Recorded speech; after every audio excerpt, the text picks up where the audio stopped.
अस्सलाम वालेकुम नाजरीन। जनाब कॉलेज 18 हज़ारी रोज़ बरोज़ तरक्की की मनाजिल तय करता चला जा रहा है। 13 लाख रुपए की खतीर रकम से FSC के हाल का क़याम, वाटर फिल्टर प्लांट की इंस्टॉलेशन, इसके अलावा मुख्तलिफ इवेंट्स का शॉर्ट टाइम में इनेकाद, करिकुलम को मज़ीद बेहतर करना, कंप्यूटर लैब को अपग्रेड करना और इसके अलावा बहुत से प्रोजेक्ट्स ऐसे हैं जिनकी मनसूबाबंदी की जा रही है। मुस्तकबिल में स्टूडेंट्स को क्या फ़ायदा हो रहा है, ये सब कुछ जानने के लिए हम मुखातिब होना चाहेंगे प्रिंसिपल डॉक्टर सैयद गुलाम मीरा गिलानी साहब से, और हम सर से ये जानने की कोशिश करते हैं कि सर तकरीबन सितंबर 2022 में जब आपने चार्ज संभाला तो आपने इतने शॉर्ट टाइम में इतने नंबर ऑफ प्रोजेक्ट्स जो हैं वो लॉन्च कर दिए जिनका मुमकिन ही नहीं था कि इतने मुख्तसर अरसे में ये सब कुछ हो सकता है। लेकिन सर ये आप क्या ये ऐसा ही मिशन लेकर आए थे, इसी मिशन के तहत आपने चार्ज संभाला था कि आप इस जनाब कॉलेज 18 हज़ारी की तकदीर बदलना चाहते हैं? Thank you mister Asif. आपने ठीक कहा, जब मैंने स्टार्ट में यहाँ ज्वाइनिंग ली तो मुझे फील हुआ कि इस जगह को एक बहुत अच्छे इदारे की ज़रूरत है। तो मैंने उस वक्त अपने आप से वादा किया कि मैं ऐसे स्टेप्स लूँगा कि जो इस इदारे की तकदीर बदल देंगे। तो उसके लिए मैंने सबसे पहले जो स्टार्ट लिया वो हम मैनेजमेंट साइंस स्टूडेंट के लिहाज से स्वॉट एनालिसिस, क्या स्ट्रेंथ है इस इदारे की, क्या वीकनेस है इसकी, क्या अपॉर्चुनिटीज़ हैं और क्या थ्रेट्स हैं। तो उसके लिहाज से मैंने पहला स्टेप जो देखा कि स्ट्रेंथ इसकी क्या है, वो इसका ब्रांड है जनाब कॉलेज, और ब्रांड है और इसकी लोकेशन है। वीकनेसेस पे मैंने बहुत ज़्यादा एम्फसाइज किया। वीकनेसेस क्या थी? एक तो क्वालिटी एजुकेशन प्रॉपर्ली नहीं दी जा रही थी क्योंकि lack of surveillance, lack of monitoring, उसको ठीक करने के लिए मैंने विजिट स्टार्ट किए क्लासेस के, और early in the morning assembly नहीं की जा रही थी, वो मैंने स्टार्ट करवा दी। साथ ही क्या किया कि करिकुलम जो था वो इर्रेगुलर था, तो मैंने विज़िट किया CCJ जनाब कॉलेज जंग का, वहाँ से जो बुक्स उन्होंने लॉन्च की थी वही यहीं पे लॉन्च की ताकि एक ही करिकुलम डिफ़ाइन किया जाए। थर्ड क्या है कि एक टीचर ट्रेनिंग, टीचर को मोटिवेट किया कि how to deliver a good lecture. फिर मैंने देखा कि इंफ्रास्ट्रक्चर में कुछ प्रॉब्लम है। सबसे पहले फिल्टर नहीं लगा हुआ, जो कि बहुत ही ज़रूरी था, वो शायद इससे भी ज़रूरी है। तो उसके लिए हमने डोनेशन कलेक्ट किया और हमने फ़िल्टर वहाँ पे लॉन्च कर दिया। और बड़ी अहम चीज़ थी मैट्रिक के लिए ऑपरेटर्स ही नहीं, प्रैक्टिकल करने के लिए। जी सर। तो AC शबीर डोगर साहब का ये आज भी मैं एहसान मान दूँ कि उन्होंने हमें डोनेशन कलेक्ट करके दिया, तकरीबन 1 लाख रुपए के अंदर वो सारा ऑपरेटर्स हमने स्टार्ट कर दिया। मकसद यही था कि बच्चे जो थ्योरी पढ़ रहे हैं उसे प्रैक्टिकली इम्प्लीमेंट करके देखें। एक तो वो इंटरेस्टिंग भी है, दूसरा वो वैसे ही एग्ज़ाम उसके लिए होता है। तो ये मेजर स्टेप थे जो, और आखिरी जो स्टेप था को करिकुलम एक्टिविटीज़, वो बिल्कुल नहीं हो रही थी। तो उसके लिए हमने टीम ऑर्गेनाइज़ की, हमने स्पेलिंग बी कॉन्टेस्ट करवाया, साथ ही हमने पेरेंट टीचर मीटिंग लॉन्च की। उसका मकसद यही था कि इंटरेक्ट विद द पेरेंट्स, और उनसे मैंने ये कहा कि आप हमें सजेशन दें और क्या बेहतर हो सकता है। तो मैंने बाकायदा उनसे सजेशन ली और इसके लिए मेजर स्टेप उठाया। सर सबसे बढ़कर हैरानकुन बात ये थी कि ये कॉलेज FSC तक है लेकिन फर्स्ट ईयर की क्लासेस ही नहीं थी। तो इसके लिए भी आपने जो एक बड़ा स्टेप लिया कि बाहर से डोनेशन जो है वो कलेक्ट करके आपने 13 लाख रुपए से FSC का हॉल जो है वो यहाँ पे कंस्ट्रक्ट करवाया। वो मेरा यही मकसद था कि जैसे मैंने आपको पहले बताया स्वॉट एनालिसिस, अपॉर्चुनिटी क्या है जी।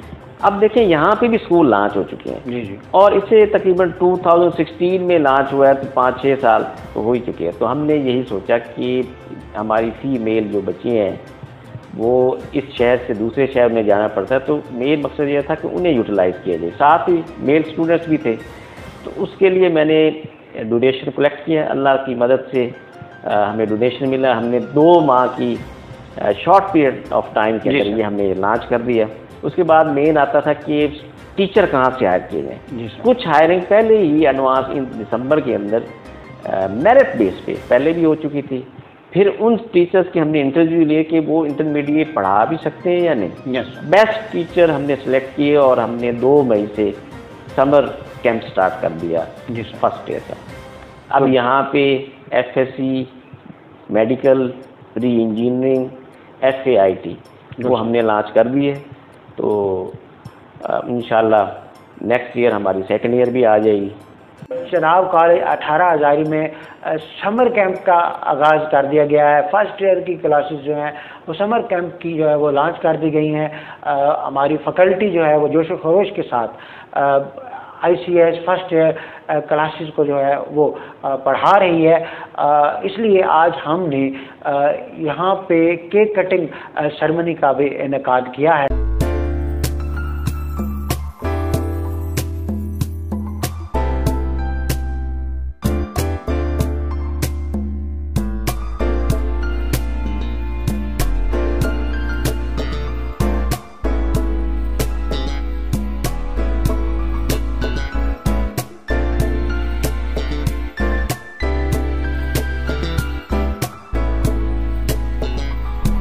आप PhD डिग्री होल्डर हैं और PhD प्रोफाइल का हमें एकेडमिक्स के ऊपर जो है वो किसी किस्म का कंप्रोमाइज़ नहीं करता। तो एकेडमिक्स इम्प्रूवमेंट के लिए आपने क्या वर्क किया? उसके लिए बेस्ट तो ये है कि आप लेक्चर उनके खुद जाके देखें कि वो किस तरह डिलीवर कर रहे हैं। अच्छा, इंग्लिश की एक कोटेशन है, इम्प्रूवमेंट इज़ ऑलवेज पॉसिबल।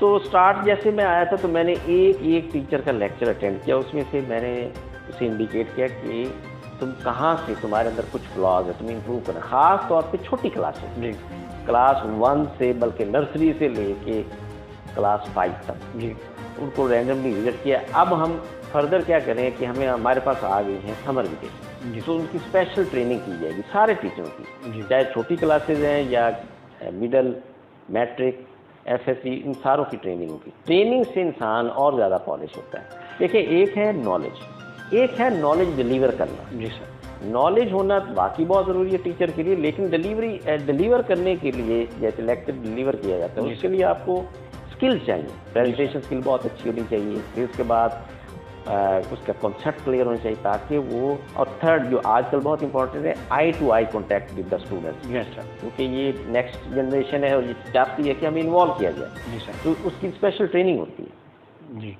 तो सर जैसा कि आपने करिकुलम का भी जिक्र किया, चनाब कॉलेज झंग से अगर हम 18 हज़ारी को कंपेयर करें तो इसमें आपकी तो ख्वाहिश ये थी कि ये एक बेहतरीन इंस्टीट्यूट हो।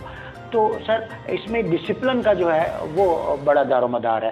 तो डिसिप्लिन बेस आपने कौन सी ऐसी प्लानिंग की जिस पे जो है ये मज़ीद जो है वो बेहतरी की तरफ? डिसिप्लिन के लिए खुद विजिट कर रहे हैं। उसके बाद एक डिसिप्लिन कमेटी बना दी गई है। टीचर्स से ही मैं ज़्यादातर कोशिश करता हूँ कि टीचर को इन्वॉल्व किया जाए। जी सर। और उनसे सजेशन ली जाए कौन कॉम्पिटेंट अथॉरिटी है कि वो उसे ऑब्जर्व करे, क्योंकि डिसिप्लिन के बगैर तो कोई भी इदारा नहीं चल सकता। टाइमिंग बहुत उसमें इम्पॉर्टेंट है। उसके बाद हम जैसे मेल फीमेल स्टूडेंट्स हैं, उन्हें हमने सेपरेट उनकी क्लासेज है, तो उसके लिए हमने मैनेज किया है कि उनकी इवन के रिसेस भी वो भी डिफरेंट हो, ताकि कोई इस तरह का मसला ना हो। डिसिप्लिन तो बहुत ज़रूरी है इस इलाके में, वैसे ये बहुत बड़ा कंसर्न है, क्योंकि बॉयज़ की अलहदा क्लास अब फर्स्ट ईयर लॉन्च हो गई है, तो स्पेशल एक कमेटी बना दी गई है। 18 हज़ारी को एक छोटा इदारा समझकर इसे अंडर एस्टिमेट किया जाता है। तो सैयद गुलाम मीरा शाह साहब से मैं ये जानना चाहूँगा कि सर आपकी जो फैकल्टी है उसमें कौन से ऐसे सीनियर लेक्चरर हैं जिनको आप ये समझते हैं कि ये चनाब कॉलेज झंग से कम इनका लेवल नहीं है, ये किसी कम प्रोफाइल के हामिल नहीं है? Yes sir. 18 हज़ारी की हिस्ट्री में first time first year classes start की गई हैं। आपकी फैकल्टी पहले मिडिल या मैट्रिक की क्लासेस को लेकर चल रही थी, तो अब जो फर्स्ट ईयर क्लासेस को टीच कर रहे हैं आपके लेक्चर, क्या आप उनकी लेक्चरशिप से मुतमईन हैं? और वो कौन कौन से ऐसे नाम हैं जो चनाब कॉलेज जंग या कंपेरेटिवली किसी भी चनाब कॉलेज की ब्रांच से कम प्रोफाइल के हामिल नहीं हैं? पहले भी जैसे मैं जिक्र किया ना स्वॉट एनालिसिस का, उसमें थर्ड हमारी थी अपॉर्चुनिटी। तो अपॉर्चुनिटीज़ क्या थी, मैंने बार बार यही मैं पहले भी बता रहा हूँ कि हर इदारे में यानी कि आपके पास रिसोर्सेज होते हैं, थोड़े भी हो सकते हैं, तो आपने मैनेज करना होता है जी। तो अपॉर्चुनिटीज़ यही थी कि इस इलाके में एक अच्छा इंटरमीडिएट कॉलेज लॉन्च किया जाए। फीमेल स्टूडेंट जो है यहाँ से मूव करता है जी सर। वो वहाँ पे जाती हैं, किसी भी एस्पायर में जाती, there are many other colleges. तो हमने ये क्या किया कि किसी से डोनेशन जनरेट किया और उसके बाद हमने हॉल लॉन्च कर दिया। अब अगला सवाल पैदा होता है कि ये टीचर कहाँ से हायर करें। जी। मैंने खुद उनके इंटरव्यू लिए, जिनमें पोटेंशियल था जी, वो मैंने यहीं से पिक कर लिया और कुछ हमने बाहर से हायरिंग की। सर मैं यही चाहूँगा कि वो कौन कौन से नाम हैं जो, ताकि हमारी जो 18 हज़ारी की कम्युनिटी है उन्हें भी पता चले ना कि हमारे 18 हज़ारी कैंपस में इस प्रोफाइल के आमिल टीचर जो है केमिस्ट्री के टीचर हैं जी, जाबिर खान साहब है, वो एमफिल हैं। जी जी। अरशद साहब मैथमेटिक्स पढ़ा रहे हैं, उनका वैसे ही प्रोफाइल बड़ा अच्छा है, वो पहले ही यहाँ पे एम्प्लॉय हैं, वो बड़े अच्छे हैं। साकिब साहब हैं जी, वो पहले के स्ट्राइक पढ़ाते रहे गए हैं, वो भी सारे, ये सारे वेल ट्रेन टीचर हैं। फीमेल टीचर्स में सर, फीमेल में मिस अरीन हैं जी, वो भी एमफिल कर रही हैं। तो हमने एमफिल लेवल को प्रेफर किया है कि वो इंटरमीडिएट क्लासेस ले। और ये मैंने स्टूडेंट से भी पूछा है कि उनकी इवैल्यूएशन करें, इवैल्यूएशन उनकी टॉप लेवल की आई है 80% प्लस। इसका मतलब है वाकई जो है वो इस काबिल हैं कि वो इंटरमीडिएट क्लासेस पढ़ाएं। सर कंट्रोलर एग्जामिनेशन का एक बड़ा करैक्टर होता है जिसमें वो ओवरऑल एकेडमिक्स को देखते हैं, उसका मेथड जो है वो डिज़ाइन करते हैं उनका। तो इसमें सर आप क्या कहना चाहेंगे? मैंने इस दफ़ा क्या किया कि 2 टीचर उन्हें ही ये एलोकेट कर दिया, एक नया टीचर ऐड कर दिया ताकि जो है वो इसकी सर्विलेंस करे। ये भी पहले प्रॉब्लम था कि इन्वेजिलेशन हमारी जो थी वो कमज़ोर थी। जी सर। देखिए मैं एक चीज़ का कह लूँ, एक आदमी है, आई मीन एक स्टूडेंट है, उसके 50 मार्क्स हैं, अगर जेन्युइन उसके 50 हैं तो उसके पास नॉलेज है। अगर वो नकल मारता है, प्लेगरिज्म या कुछ भी करके, क्रैमिंग वगैरह करके, उसका कोई फ़ायदा नहीं। तो इसको डिस्करेज करने के लिए हमने प्रॉपर प्लानिंग की, ये टाइमिंग, और खुद जाके चेक किया कि क्या वो प्रॉपरली ड्यूटी इन्वेजिलेशन कर रहे हैं कि नहीं कर रहे। तो रैंडमली चेक करने से बेहतर है। लास्ट टाइम जो मुझे पता चला कि पहले इस तरह नहीं होता था। जैसा कि मैंने अपने प्रोग्राम के आगाज़ में भी ये कहा कि बहुत से ऐसे प्रोजेक्ट्स तो हैं जो लॉन्च हो चुके हैं और बहुत से प्रोजेक्ट्स ऐसे हैं जो लॉन्चिंग प्रोसेस में है, मीन के उन पर मंसूबाबंदी की जा रही है जो मुस्तकबिल में खुलकर सामने आएंगे। तो मैं ये चाहूँगा कि सर आप हमें बताइएगा कि वो कौन कौन से प्रोजेक्ट्स हैं जिन पर आप मंसूबाबंदी कर रहे हैं, उन पर काम जारी है। इसमें ये है कि सबसे पहले तो एक हमें लाइब्रेरी चाहिए, उसके लिए भी हमने काम शुरू कर दिया है। हमने चेयरमैन जेट से भी बात की है, उन्होंने फिजिबिलिटी रिपोर्ट मांगी है ताकि हमारे बच्चे, उनके पास ये फैसिलिटी हो, क्योंकि अब एसएससी इंटरमीडिएट के लिए तो बहुत ज़रूरी है, बल्कि मैट्रिक के लिए भी होनी चाहिए लाइब्रेरी। तो उसके लिए हमने नई लाइब्रेरी, उम्मीद है कि इस समर के एंड तक, समर वेकेशन के एंड तक लॉन्च हो जाएगी। फिर इसी तरह क्या है भाई, फर्दर कुछ नए हमें चाहिए रूम्स, क्योंकि जब सेकेंड ईयर आ जाएगी तो हम उसके लिए हमें और ज़्यादा चाहिए। तो उसके लिए भी हम कोशिश कर रहे हैं कि थ्रू जेट हम ये नया प्रोजेक्ट लॉन्च करें। उसमें आप एक नई बिल्डिंग हायर करने का नई बिल्डिंग हायर की जा सकती है या यहीं पे ही कंस्ट्रक्ट कर दी जाए। जी। तो इसके अलावा सुनने में सर ये भी आ रहा है कि आप लेडीज़ का कैंपस जो है वो पार्टीशन करके अलग करना चाह रहे हैं, वो हमने स्टार्ट करना चाह रहे हैं। वो प्रोजेक्ट हमारा है कि हम बिल्कुल मैं ये चाहता हूँ कि 8 क्लास से जो है वो अलहदा कैंपस हो जाए उसका, उसके लिए भी हम कोशिश कर रहे हैं। तो सर 18 हज़ारी कम्युनिटी के लिए ख़ास तौर पर वो पेरेंट्स जिनके बच्चे यहाँ पर तालीम हासिल कर रहे हैं, उन्हें अपने सोशल मीडिया सेल के प्लेटफॉर्म से क्या मैसेज देना चाहेंगे? मैसेज मैं ये दूंगा कि आप, ये एक इमर्जिंग इदारा है और आप हमारे साथ हाथ ज्वाइन करें, हमें सजेशन दें। मैं पेरेंट्स से भी कहूँगा कि वो विज़िट करें और हमें अपने प्रीशियस सजेशन से आगाह करें। मैं बड़ा उम्मीद करता हूँ कि इंशाल्लाह ये एक अच्छा कॉलेज बनेगा। स्कूल तो पहले था ही सही अच्छा, तो अब ये अच्छे कॉलेज को भी एक बड़ा रोल प्ले अदा करेगा। और ट्रस्ट लेवल जो है ये पेरेंट्स का डेवलप होना चाहिए और प्रिंसिपल साहब के ऊपर और हमारी फैकल्टी के ऊपर जो है वो इनका एतमाद जो है उनको यकीनी बनाएं कि इनके बच्चे जो हैं वो एक अच्छी तालीम हासिल कर रहे हैं और इसके साथ साथ अच्छे इंसान भी बनने जा रहे हैं। बिल्कुल नाज़रीन, जैसा कि आपने दौरान इंटरव्यू प्रिंसिपल डॉक्टर सैयद गुलाम मीरा शाह साहब की गुफ्तगू सुनी और इससे ऐसा ही लगता है कि ये लॉयल्टी बेस इन्होंने अपनी वर्किंग रखी है।